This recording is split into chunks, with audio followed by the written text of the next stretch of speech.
You don't want your employees to be idle, so why would you want your robots to be idle? Zebra Technologies is addressing idle robots by bringing their latest solution to the market, which requires 30% fewer robots, resulting in increased asset utilization and a cost-effective entry to automation for your fulfillment operations. The Zebra Symmetry fulfillment ecosystem is bringing you balanced utilization, more cubic capacity, and optimized pick paths so you can operate at peak performance. Want to take your fulfillment operation to the next level? Learn more at zebra.com or click the link in the show notes.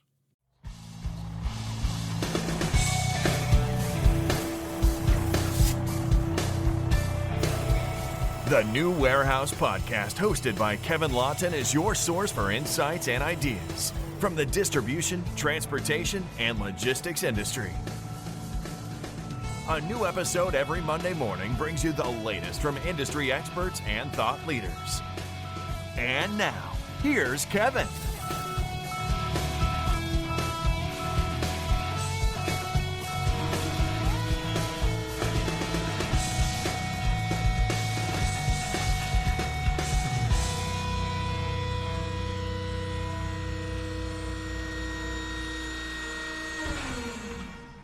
Hey, it's Kevin Lawton with the New Warehouse Podcast, bringing you a new episode today.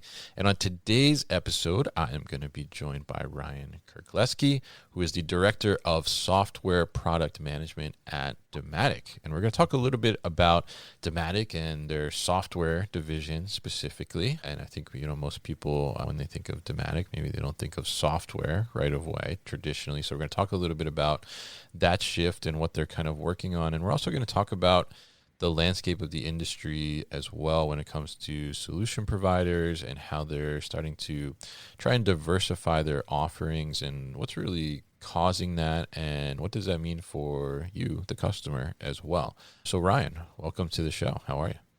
Yeah, thanks, Kevin. Appreciate you having me.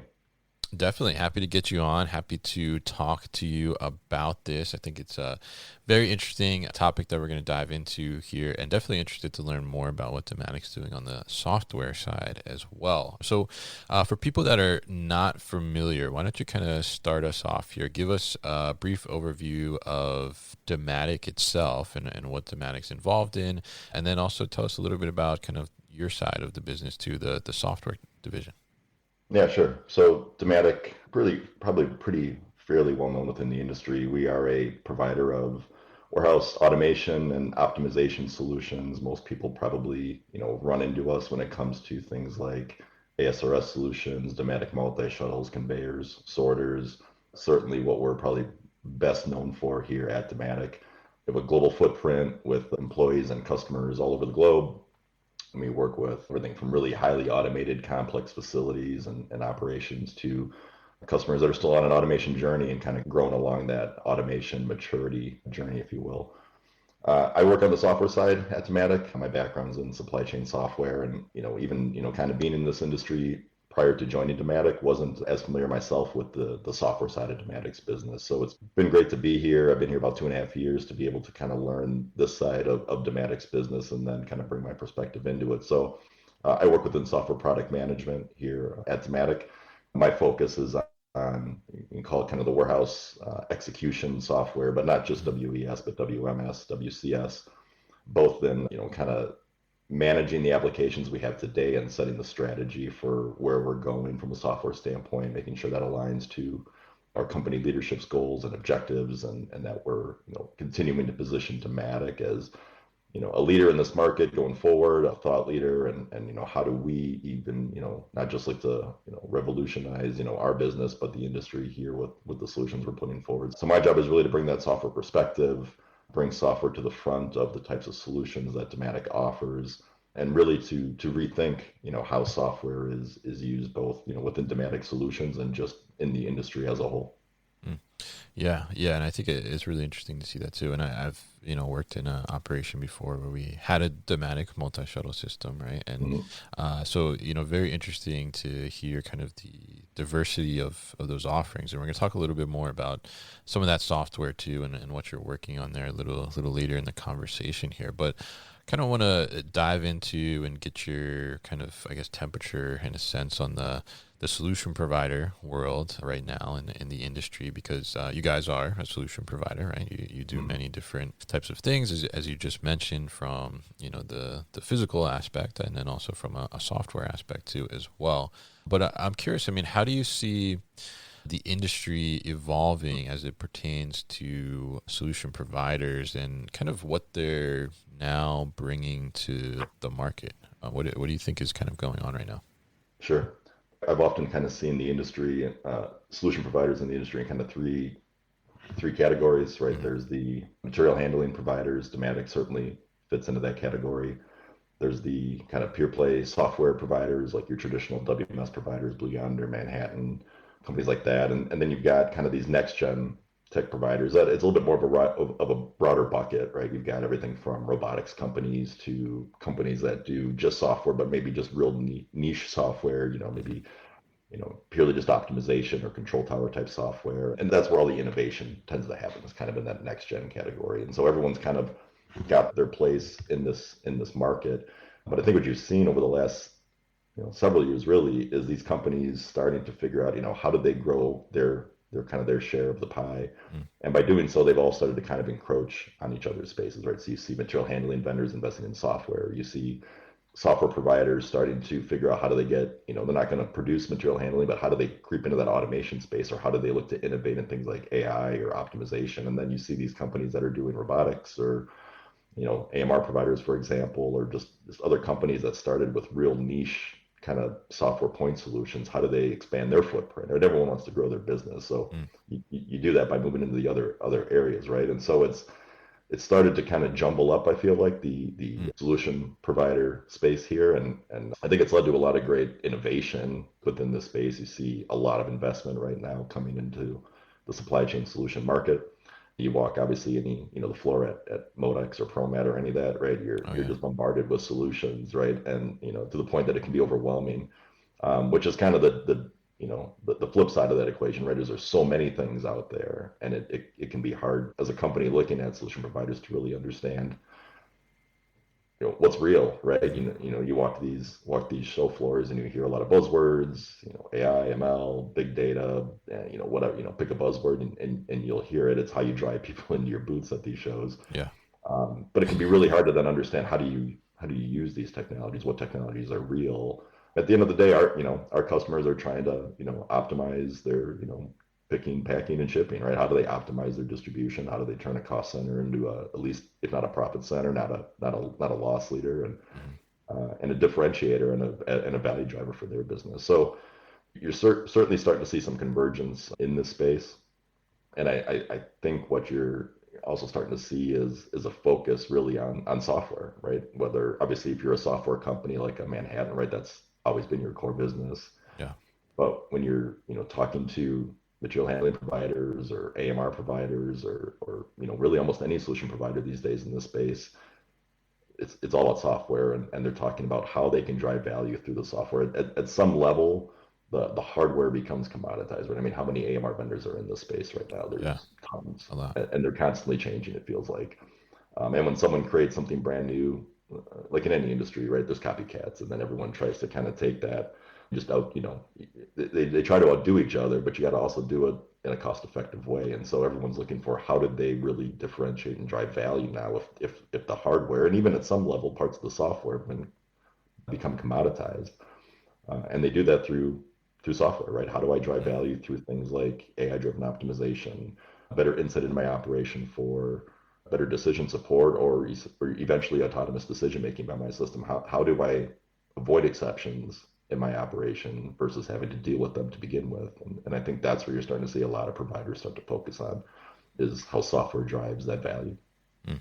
Yeah, absolutely. And I've heard that a few times, about I mean, essentially there's, whether it's automation, whether it's robotics, whether it's, as simple as a RF scanner, right? I mean, it's hardware in a sense, and, what really drives it. Yes, there's some design nuances and things like that, but the software really is what's powering it, making it smarter, making it more capable to do certain things. And I think it's very interesting to see that, where I think, a while ago, you wouldn't necessarily see all that kind of convergence as you mentioned there. And, I think it's interesting too to see, people that, because like one company I spoke with over the last year, and, they're traditionally like started in racking, right? And then from racking, they're like, oh, let's do some automation. From automation, they're like, well, how do we do software too and offer software and, become this full on integrator? And even to the extent too, at some point saying like,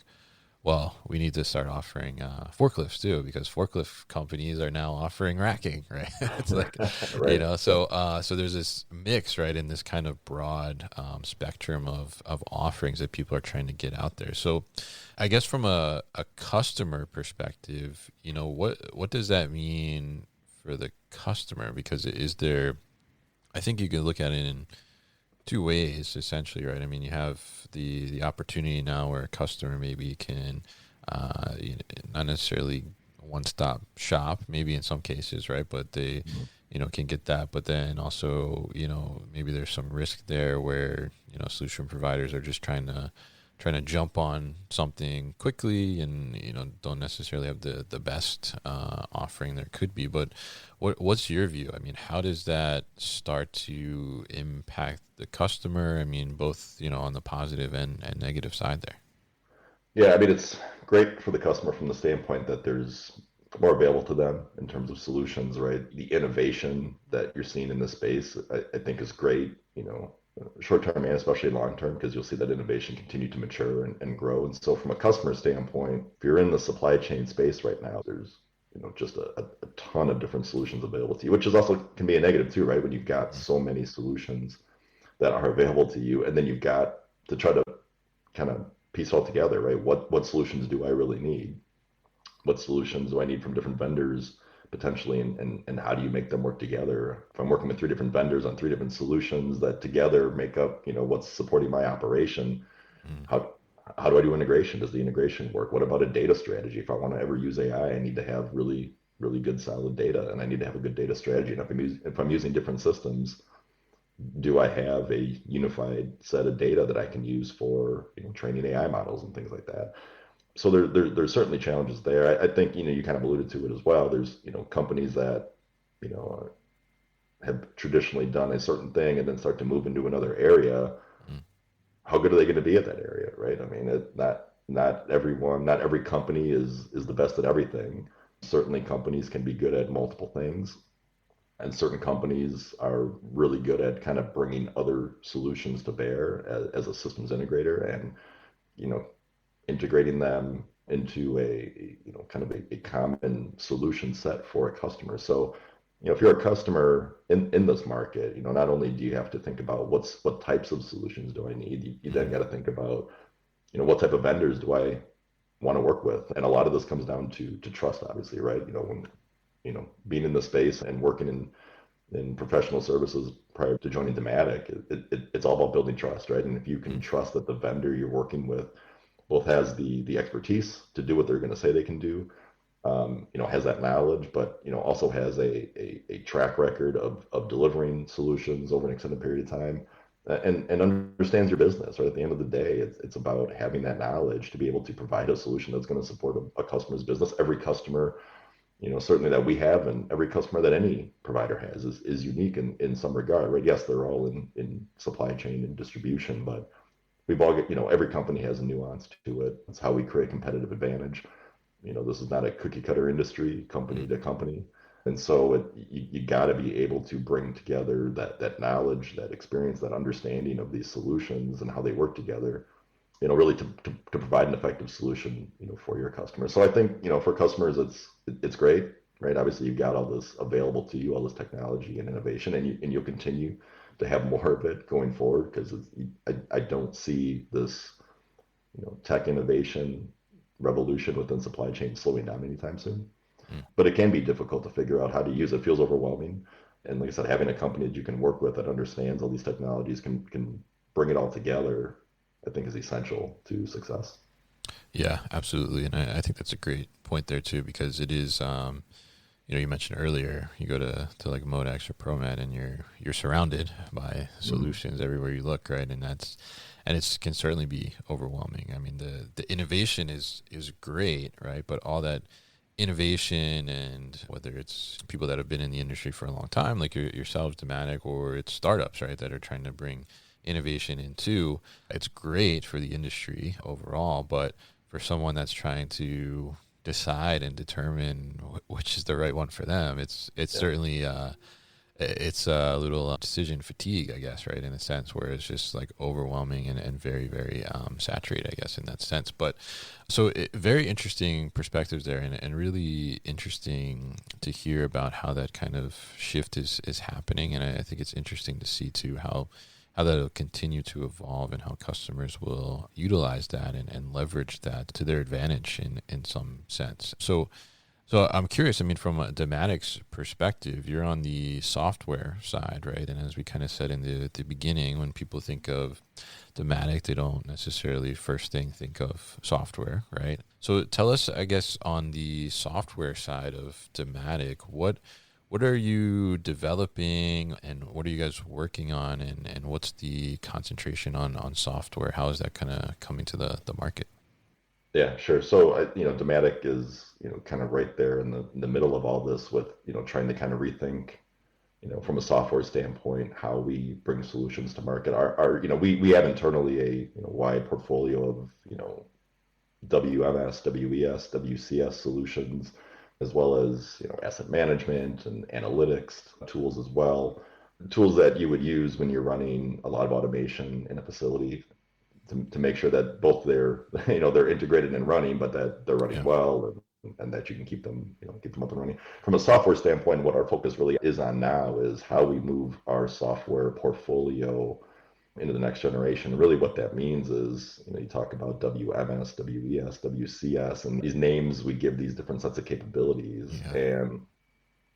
And, my perspective is that removing those, kind of those names, those artificial names that we kind of give these things, and bringing together these combinations of capabilities that traditionally would be known as WCS, WES, and WMS is essential, because companies, as I mentioned before, every company is a little different in what they need, right? Where they are in their automation journey, where they are in their maturity journey, what type of solution they need today is not necessarily the solution they're going to need 3 years, 5 years, 10 years from now. And the challenge traditionally with software has been it's not as adaptable in this space, not as adaptable as it needs to be to keep up with the really ever-changing needs of our customers and companies in this space. And so what we're working on now is a new platform, new software platform that isn't about it's a WMS, it's a WES, it's a WCS, but brings together all those capabilities in a way that allows us to deploy the solution that each of our customers needs kind of uniquely to them. So if a customer needs a full-blown, traditional WMS solution, those capabilities are there. If what they really need is kind of a WES type solution that integrates to another WMS and runs automation and integrates through WCS, it can provide that. But provide the capabilities just, that the customer needs, a footprint reflective of the customer's needs, so you don't have to install a behemoth system that you only use a certain percentage of. And at some level, those capabilities are somewhat commoditized, right? WES, MS, and CS type capabilities have been around decades, right? So it used to be, there was almost an arms race, if you will, of features for these companies of, who can put out the next new set of great WMS features. Well, at this point, they all kind of do the same thing, right? They do them maybe in various ways and different levels of configuration available to them and whatnot, but you have to have those capabilities. You have to be able to kind of provide those traditional W star S capabilities, if you will, to be a player in the space. Where the differentiation occurs is in how we enable those capabilities for our customers, both in terms of adaptability of solution and intelligence of the solution. So from an adaptability standpoint, you're talking about things like configurability of workflows.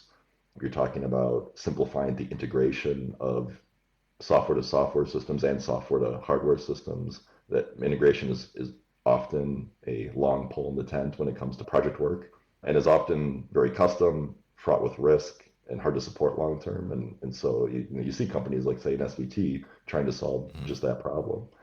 And there's a reason why that problem needs to be solved, is because integration is a tricky thing. So configuration, integration, and then you hear a lot about, another buzzword being composability, composable architecture, and really what that comes down to is how do you go from the traditional way of having to install a monolithic solution that a customer may only use 20% of, and then you're paying for that whole footprint versus just deploying the parts of a solution that a customer needs and then being able to deploy other parts as the needs change, so that customers, especially as you move into like a cloud, type environment where you're paying for cloud footprint, just pay for the size solution you need. So that's part of it. How do you enable a customer to quickly deploy, quickly configure and integrate, and quickly get up and running a system so that you're cutting down on your time to value, your implementation timelines, your implementation costs.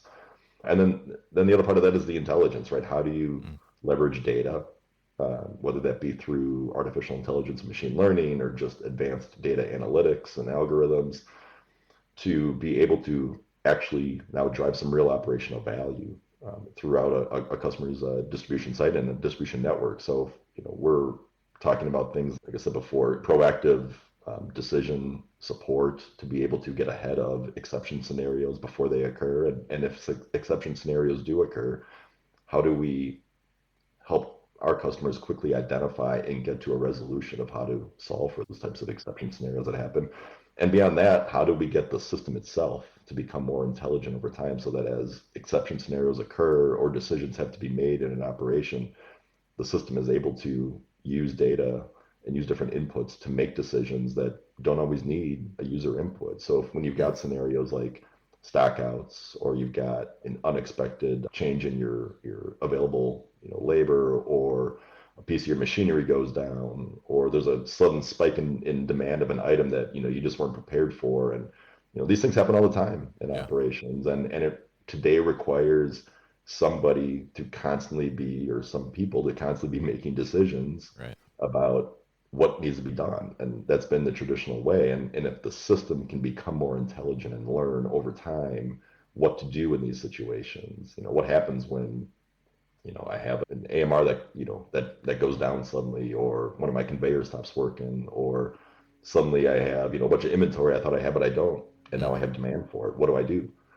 And so it's really about the intelligence, helping our customers make better decisions, right? We don't want them to get stuck in the minutia of, well, what orders do I need to allocate in which wave and release at what time? And like that, that just needs to happen, right? And that just needs to be done.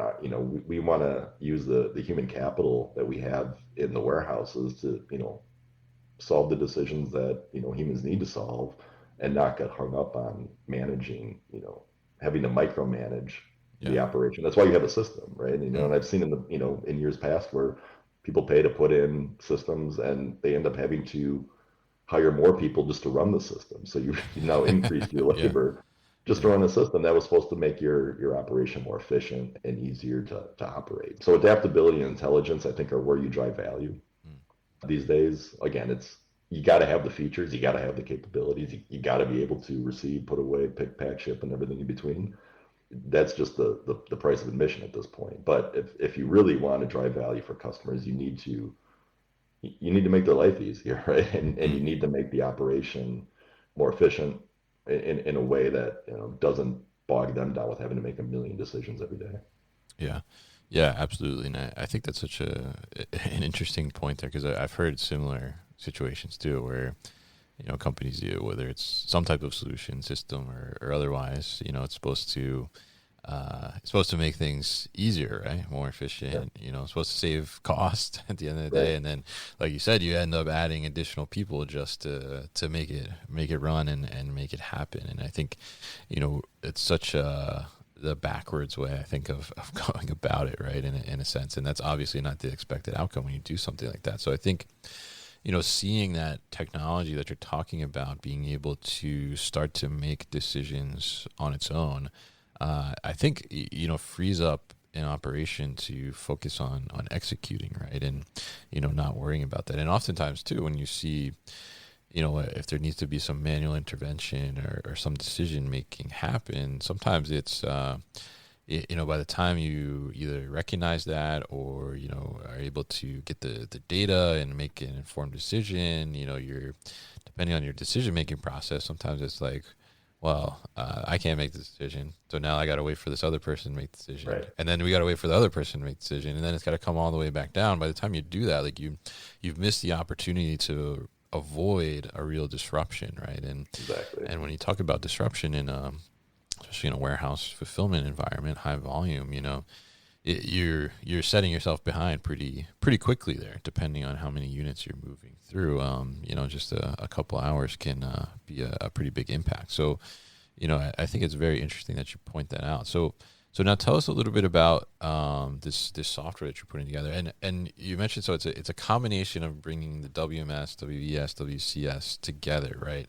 We love our acronyms, right, and our system names. So I mean, do you guys have a name for this, or what do you call it? Yeah, internally we kind of refer the acronym. I mentioned it before, right? This W star S, right? So Star to S, kind of okay. remove the middle letter, I guess, right? Because and I I think I'm stealing this from somebody else that I read at one point, but they said that those terms, WMS, ES, and CS, they're just marketing terms, Yeah. right? And I read that and I just was like, it just hit me like a ton of bricks, right? I mean, Yeah. I came up in this industry through the WMS world, right? And I remember seeing WES for the first time, or what a customer called WES, and they were showing me what it's doing, rocking the site. I'm thinking to myself, the WMS already does all this, right? Like, so it's, what's the difference? Yeah. And when I had read that statement that these are just marketing terms, it was a little bit of a light bulb moment for me that we put these barriers up for ourselves somewhat artificially Mm-hmm. to say, oh, you need the WMS solution, or you need the WES solution. I look at it as you need the solution. You need the solution that's going to run your operation, whatever you want to call it. And your operation may be a very manual one that has some people walking around with pallet jacks and RF guns, or you may have a really highly automated facility with AMRs and multi shuttles and conveyors and sorters and some manual things going on and a lot to coordinate, or anywhere in between, right? Where most of these companies reside. And what you need will vary based on that. But we also know that this industry is real dynamic. Mm. The needs of these companies to serve their customers change, especially if you're working, with if you're in e-commerce or any kind of retail or retail adjacent environment. That retail customers, which all of us are, right, have very high expectations these days, and those expectations are always changing. Yeah. And I would say always becoming more difficult for companies to meet. And so they're constantly looking at how do I improve my operation? What is available to me, either from a technology standpoint or just a process standpoint, to be able to meet that need. And so to me, it's about having capabilities that will support whatever is needed. Do you need AMRs? Do you just need to change the way in which your manual pickers do their job so that they can be more efficient? Do you need intelligence to figure out, on a more dynamic basis, what orders should release when? What inventory do you need in what facility? Do you need to move facility from an East Coast DC to more of a Midwest DC because you're going to have a demand in that region and you want to get it closer to your end customer? And so you need to be able to solve these challenges, answer these questions that the people who run these facilities every day are trying to solve for, and they're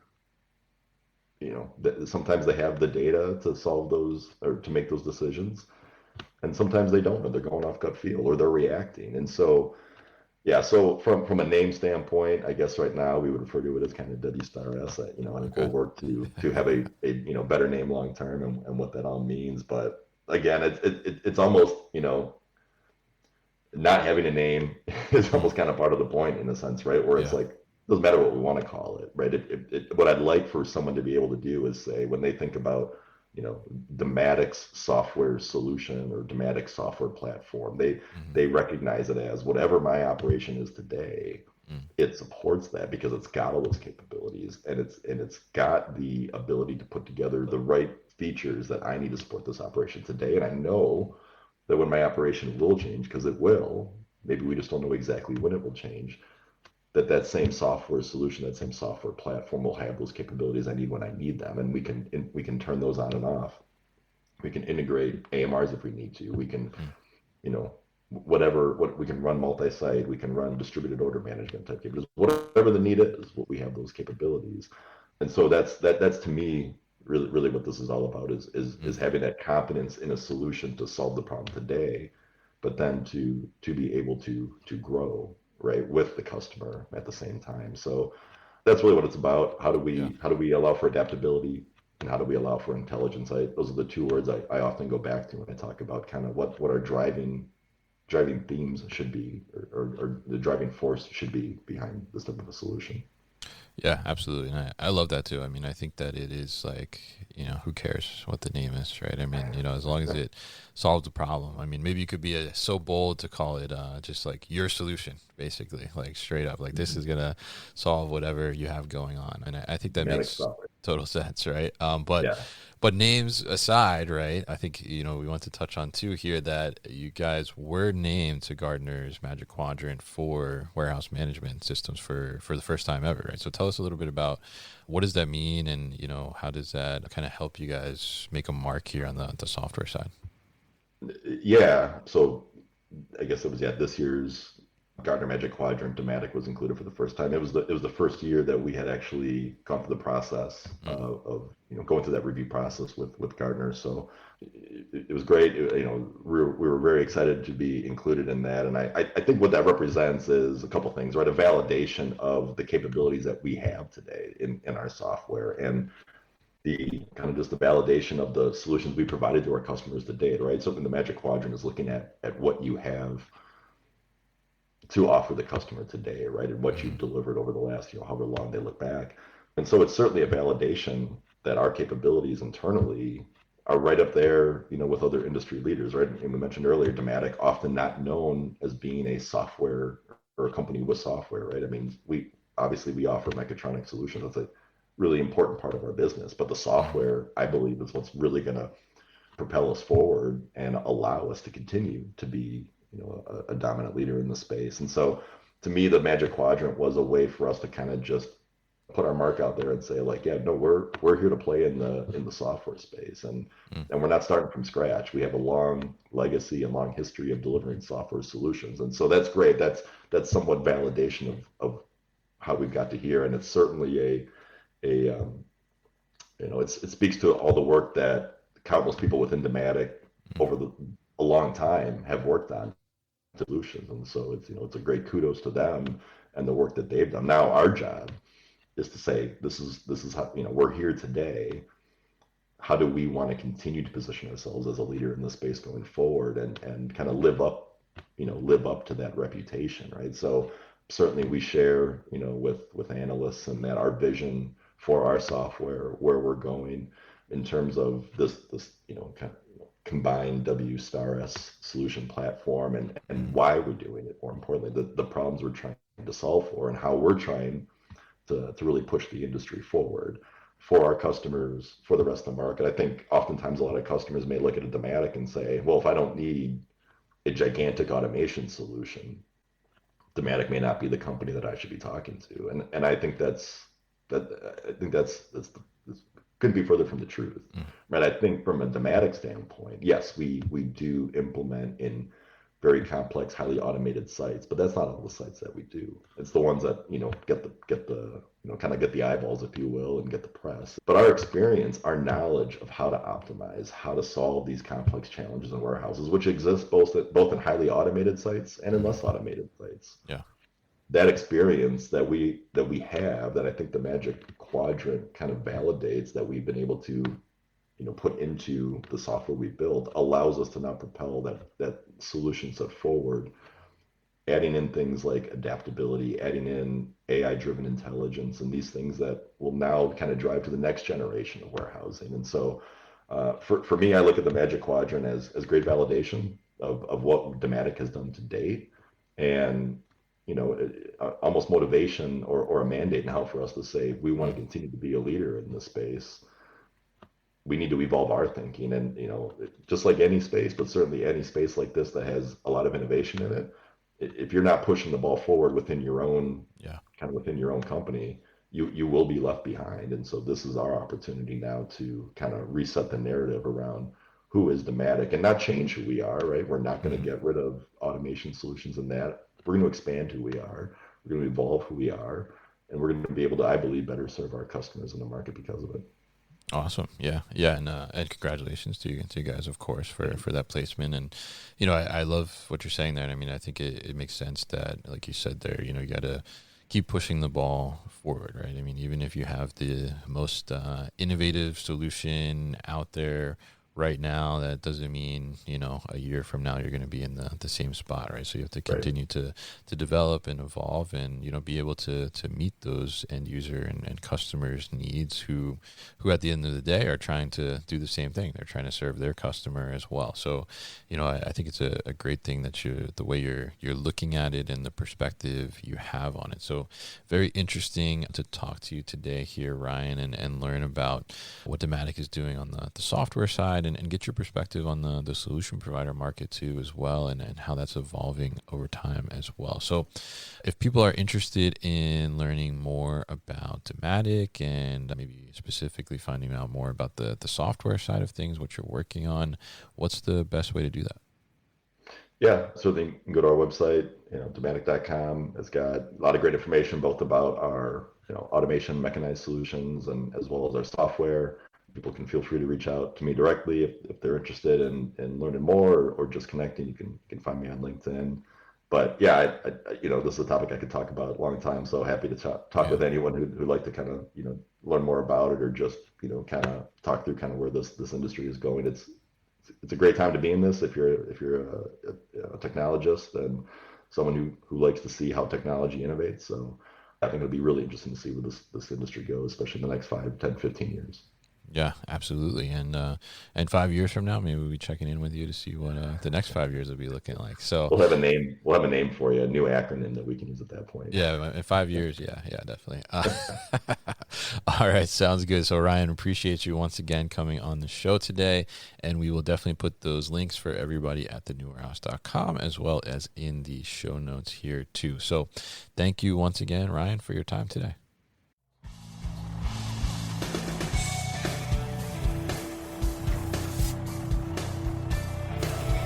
You've been listening to the New Warehouse Podcast with Kevin Lawton. Subscribe and check us out online at thenewwarehouse.com.